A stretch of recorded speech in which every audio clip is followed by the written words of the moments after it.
අර තියෙන ස්වර්ණමාලී මහසෑයයි කියලා ඈතින් දැකලා හිත පහදවාගෙන ශ්‍රද්ධාව උපදවාගෙන දෙව්ලොව ඉපදිච්ච අය ගැන නෙමෙයි සදහටම සංසාර සාගරෙම සමු අරගෙනම ගියපු පිරිසේ සීමාවක් නැහැ කියලායි සඳහන් කරන්නේ. එහෙමනම් වැන්දොත් කොහොමද? පිදුවොත් කොහොමද?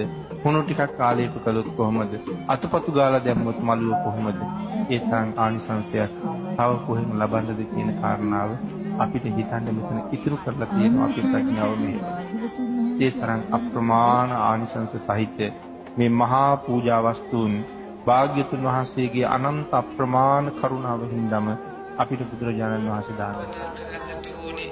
සංගීන සාම සඳහන් කළා බුදුරජාණන් වහන්සේ කෙරෙහි යම් කෙනෙකුට ඇහි පිල්ලම් ගහන මාත්‍රයක් ප්‍රීතියක් ඇති වුණොත් ආන් ඒ ප්‍රීතියෙන් ලැබෙන ඵලය කෙනෙක් භාවනා කරලා කසින භාවනාව මුදුන්පත් කරලා කොයි තරම් මේ භාවනාව දියුණු වෙලාද මුළු ජම්බු දීපේම තමන්ගේ මූණ ඉස්සරහ තියනවා වාගේ පේනවා.